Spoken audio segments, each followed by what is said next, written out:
Good evening, everyone. Welcome to Sip Pour Vino. I want to say that every week, just like that. My name is Michelle Briggs. I'm with Strada, Texas. I'm a residential realtor, and we are here with Amy Hartmann. She is my broker, but also a dear friend of mine and my new partner in crime with my wine tasting. Good evening. Yeah. Yay. I'm so excited to be here again. I know. So, if this is the first time you're watching, we did bring back, it's like our third week into Sip Pour Vino, with me and Amy, Michelle and Amy, and we're getting back to the basics. So this is a great opportunity for me to get back to the basics, right? So sometimes I'm finding that I'm a little all over the place because I'm here and I'm trying to go here. Because Amy needs here. Yeah. Well, if you read the Facebook event, it says, Amy doesn't know shit about wine. She doesn't. No. So we have fun watching her facial expressions. We're learning that. And it's great. I think it's fun. It's fun. So last week we talked about Moscatos. So what I'm trying to do is to take you through the different levels of wine, right? From lightest to heaviest. And we started with champagne just because we were celebrating our Sip Pour Vino, new Thursday Facebook Live. And I need to stop saying, and so we're on to Moscato, we're on to Savion Blanc. And tonight we do have a California Savion Blanc. It is Robert Mondavi. Now, also one of the things that we're doing is we are staying, when you are learning about wine and you're just tasting wine, you don't want to go out and spend a whole lot of money on a bottle. There are some really good bottles that are inexpensive that'll get your palate used to drinking. Palate, right? Exactly. And so we're just starting with all different kinds of wine. And so what we are starting with is Woodbridge by Robert Mondavi. Yes, you see Amy's bottle. Well, when I went and bought mine, I can't hold this thing. When I went and bought mine, I love HEB. It all they had was the 1.5 liters. Like, this thing's massive, right? Compared to, right, look at the size of the bottle of my head into Amy, right? It's huge. So a 1.5 liter bottle of wine is basically 2 bottles of wine in one bottle. So it's 2 of Amy's. So I'm going to drink normal wine. She's going to drink a lot of wine. It's going to be fun. I cannot drink this. Now, a really great thing about these inexpensive bottles like this Sauvignon Blanc by Woodbridge or Robert Mondavi, the Woodbridge vineyard, is you can make like a wine spritzer. So you can, put half wine, half 7-Up, half or 3/4 wine, 1/4 Sprite Zero, whatever, and do a wine spritzer. You like? I like that. Yeah. See, there you go. Wine spritzers. So I know something about wine. So cool. This one has a cork and the bottle is wrapped. So this is basically a waiter's wine key. Amy, show your wine key. So these are called wine keys. Is I say technical term, but when someone comes and say, hey, where's your wine key? They're talking about your corkscrew. So this is a waiter's wine key. And the one that you have is in a lot of gifts, and you see that because it's easy, right? So the first thing we want to do is to take off the foil. So when you are, depending on the type of bottle that you're opening, there is a specific place where to take this wrap off of. And with the waiter's wine key, you have a little knife. Do you have like a little knife or something, Amy? You said bring something to cut it off. I did, but you do. Okay, so what you want to do, this bottle is so huge, I feel like I'm this. So what you want to do when you're taking the foil off of the top of your wine, you want to go with from the bottom of the lip. So you're going to be able to apply some pressure, right? Don't cut yourself, but you see where my thumb is? Holding on one side of it with the knife, and then just turn the bottle. Yeah, don't take your finger off. Oh, my fingers are way down low. I'm good. Right, so then you peel. I don't think I actually made any headway. Oh, I did again. I know, I don't think I got it all the way either. Here's this bottle, this huge bottle against my table, and plus sitting down is never. All right. Okay. There we go. Peel that bad boy off. Bam. So the reason why you want to cut it from the bottom of the lip of the top and not taking all of the wrap off of it. Don't take the full wrapper off of your wine bottle. And that's for presentation purposes. Oh, fancy. Yeah, so don't take this whole wrap off of your wine bottle. You just want to take the top of it off. There are some reds where it has an additional lip on the bottle up here, and you would take it from here. So we'll get to that later. Okay. You only want to take the lip of this off. I got it. Yay. Hey. All right. Oh, it's not very presentation. Yeah. Okay, well, fabulous. There we go. Look at that. Very nice. Beautiful. Very nice. I like. So again, don't take the wrapper off just for presentation purposes.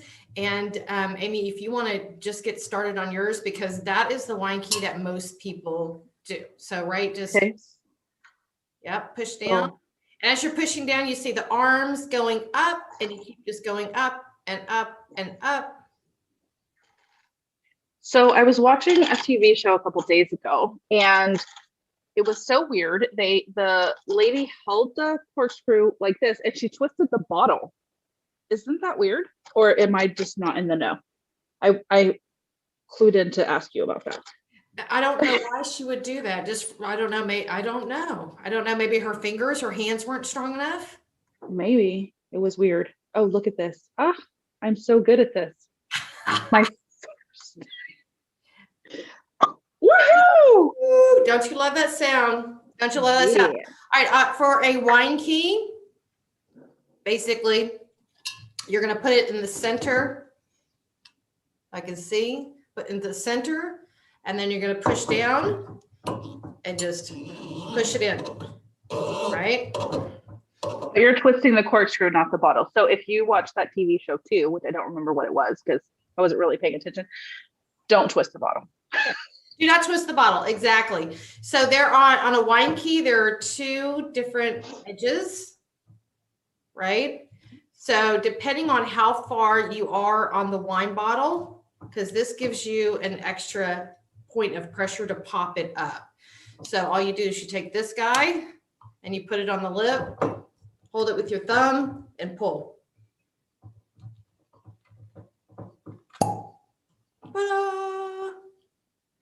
Beautiful. Okay, that's a wine key. Now, as I mentioned before, it is standard for a waiter to take the wine cork and set it beside you. Please do not smell the cork. You do want to look at the cork again to make sure that the wine has not oxidized, that it does not have lines on the bottle where basically the wine has seeped through. And oxidized. Taking it back off. You said you wanted to see my face. I wanted to look at it. It was still stuck to the cork. I didn't know you were out of camera, so I didn't know what this was. Oh. I was trying to very carefully take it out so y'all wouldn't see that I don't know what I'm doing.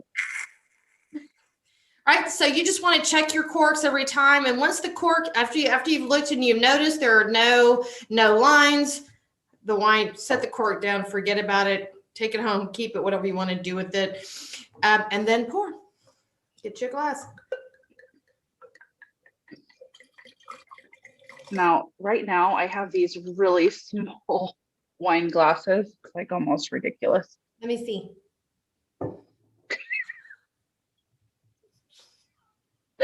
I can't help it. I tried to find another one this week, and I'm not even kidding. They were all plastic. Don't drink out of plastic. Oh no, I didn't even dare. I did not even dare. All right, your Savion Blanc. So you guys have heard me in the past when I was doing the Tasty Thursdays with Tatiana. And the times that maybe she was not able to join us, I would go to my Savion Blanc. So my go-to wine is a Savion Blanc. Joel Gott is out of California. It is a $10 bottle from H-E-B. It's a great bottle. Robert Mondavi is one of the best California winemakers, hands down. I mean, he's just amazing. Opus One, the collaborations that he has and what he creates. I mean, some of these wines that he produces, I mean, they're thousands and thousands of dollars for a bottle. So Wow. Robert Mondavi is a solid. I got this great story. Okay, we'll wait for that. All right, grab your piece of paper. So we talked about, I think every week we're going to do our best to remember to go over the tasting of the wine and why do we taste it? Why do we taste it? We want to taste it to see if we like it. That's the bottom line, right? And you want to smell the wine. You want to see the color of the wine. And when we get into reds, this is going to be really important, this white piece of paper. But this gives you the clarity of the wine. See how clear that is? Mm-hmm. It's a light white. Spinning, when you spin the wine, that brings the notes out for you. You want to spin? Amy, let me see you spin. I'm worried that the cup is too small. The glass is too small. It's okay. So you spin. It's all in the wrist. It's all in the wrist, right? Look at that. Ooh. And then you get the tasting notes. So Robert Mondavi, again, this is what they say. It shows a delicate floral aroma with flavors of lime, tropical fruit with a crisp finish. So do you smell limes and tropical fruits? I smell the limes. I don't really smell tropical fruits. Maybe it's just me. Tropical fruit. I can't talk tonight. I swear I haven't had anything to drink. This is it. Right. It's like a mango, pineapple. No. No. So this is okay. So another thing really quick, I should show you. You see how frosty this glass is? Yes. This white is too cold. So I left it in the fridge too long. So when you pour a glass of white, if it's at a restaurant, you can literally cup your glass to warm it up. Now, I've been in restaurants before where they've poured me a bottle of white wine and they automatically want to put it back on ice. And I've asked them to leave it on the table because it's too cold. And when you drink white wines that are very cold, you don't really taste the notes of it. You don't taste the wine because it's closed up. So that's why you want it a little warm, not room temperature. Like I said, you don't want a frost on your glass. Mm-hmm. Okay, you want it cold to the mouth, but not a frost on your glass. And that's when you're going to truly get the taste of the wine, right? Reds, we'll talk about reds, but guys, do not store your reds at room temperature. Reds should be stored at 58 degrees because reds and the tannins inside of the red wines, you want to start with it being chilled because as you're drinking your red, it is warming up in the glass. So you enjoy the notes as it's opening. You enjoy that wine as it's opening. Do not drink a hot red because it's going to just taste like vinegar. I don't know how to say. It's really not vinegar. There's some notes to it, but it's hot. There's just no taste to it. It's because all the notes are just wide open and just pouring out of your glass. So we'll talk about that too. All right, so the Sauvignon Blanc. So you guys, I always jump around and I look at different websites, and this one is 90plussellers.com. It says 10 things you should know about Sauvignon Blanc. And Sauvignon Blancs is one of the most widely planted grapes in the world. And one of the things I like about it is that it is believed to be originated from the Loire Valley, if I can say it, of France. So it's about 2.5 hours south of Paris, right? Central France. Sauvignon Blanc is based in wines such as Sancerres and Pouilly-Fumés. We'll talk about those later. Those are French wines that I dearly love. So we are definitely going to get into those. And I mean, Sancerres, they say, are a little bit more like minerally, right? Mineral driven. And that's due to the soil. We'll talk about terroirs later. California wines, they do have some great terroirs, have some great dirt. But when you're talking about these Robert Mondavis, the Kendall Jacksons, the Turning Leaf, some of the estates of Turning Leaf, that is year over year, the same wine, year over year, the terroir is not a factor, right? They've got it down pat, where during the fermentation process, that is the same wine that comes out of that bottle year over year over year. Right, Amy? Yes. Exactly. Super interesting. I know none of this, but I love this information. Yes. So yeah, I'm going to share the story about the Sauvignon Blanc and Fumé Blanc. It's great. Robert Mondavi created it. The guy's brilliant. He was so brilliant. All right. So new world kid on the block is New Zealand. So you'll find a lot of New Zealand Sauvignon Blancs, which are great. If you go to a restaurant and you don't see a Sauvignon Blanc that you notice or are familiar with, you can't go wrong with the New Zealand. You just can't. So just pick that one. If it's by the bottle, ask for a taste to make sure. So when we talk about California white wines, a lot of people think Chardonnay, right?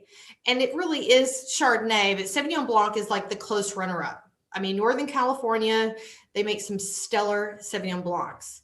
So again, if you want to, the back of the bottles will sometimes tell you the region, like where it was made, the estate. Some of them have the tasting notes on the back as well. So when you're going to the store and you're looking for new stuff, you can pick up the bottle if you like the label and it's really pretty, and you can look at the back to see if there's tasting notes on there. So that's a good cheat sheet. I always call it a good cheat sheet. And I do like to buy anything from the liquor store, the wine store, by the bottle, like the prettiness of the bottle. Mm-hmm. That's how I pick everything, because I know a lot about wine. Right? You're learning, girl. I have to tell her what to drink. She won't drink. She'll pour it and look at it. Okay. All right. So Sauvignon Blancs. Okay. So especially California wines are forward fruit. That means they're really jammy. You talk about, the jammy wine. It's forward fruit. So you taste a lot of fruit inside of, or I say inside of, but in the wine, right? So when you start getting to other regions, when we're talking about the mineral aspect of it, the terroirs, when you start getting to France and Spain and Australia, it's not so fruity. So California wines are known for being forward fruit or jammy. So Sauvignon Blancs for California, you can find like green apples, like lime. We're tasting lime in here, passion fruit, white peach. They have, we've talked about the different flavors, the herbaceous flavors, grass, bell pepper, gooseberry, jalapenos, right? The little spice. And those are just a few things that make the Sauvignon Blanc unique, right? So maybe it's passion fruit that we're tasting inside of this wine. What do you think? It feels like a crisp flavor, like fresh, but it's more sour to me. So I don't really taste like those sweeter fruits. I taste more like the sour, like the lime, maybe a little passion fruit, something like a little more sour. Okay, can I tell you a little something about Sauvignon Blanc? What? There's an actual tasting note for Sauvignon Blanc that is cat pee. Ew. I really could have lived my whole life without knowing that. There really is. There really is. There's a tasting note inside of that. That's cat urine or cat pee or whatever. But Why would you want to taste that? You don't want to taste it, but it's a note. I mean, you think about the sommeliers; they've got to know exactly every fruit that's in here, every mineral, every terroir. If it's limestone, you know what I mean? Like they have to name everything, and sometimes that just shows up. Right? Ew. You're so funny.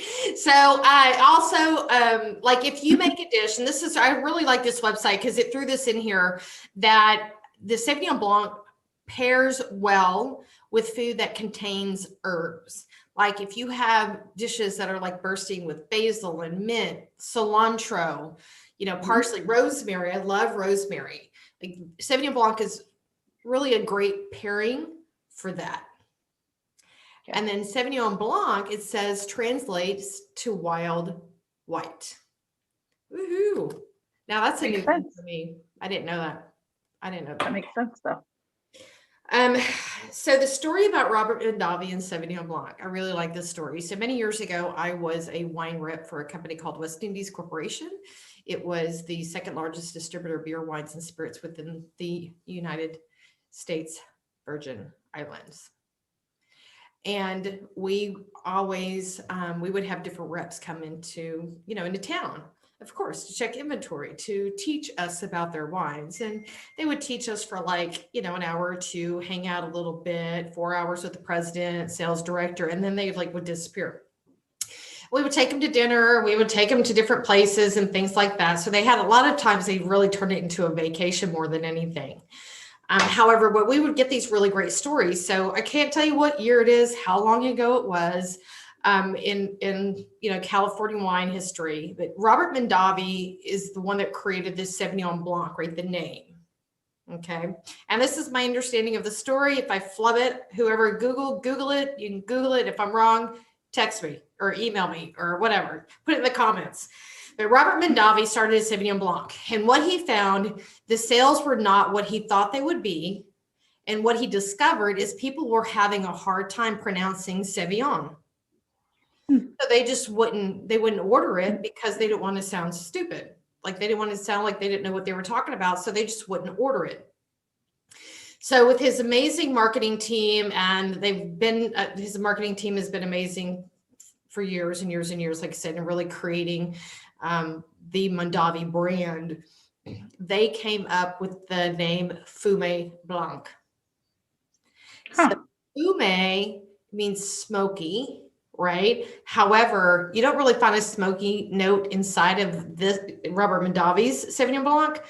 However, they found that once they started labeling it Fumé Blanc, more people started ordering it.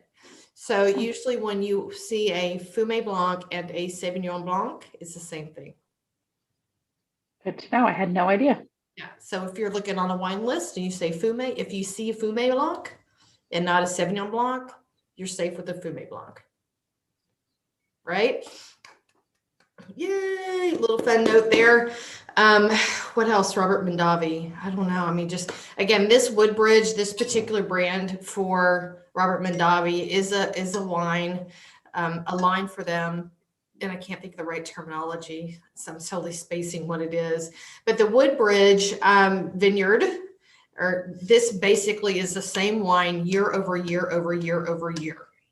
So if you love this wine, you can continue to buy this wine as long as Mondavi's around, because it will sell that much. A lot of times you see this on like a house wine at restaurants and things like that, because it's really cost effective and it doesn't taste bad. Right? What do you think? You always want a wine that doesn't taste bad. Right.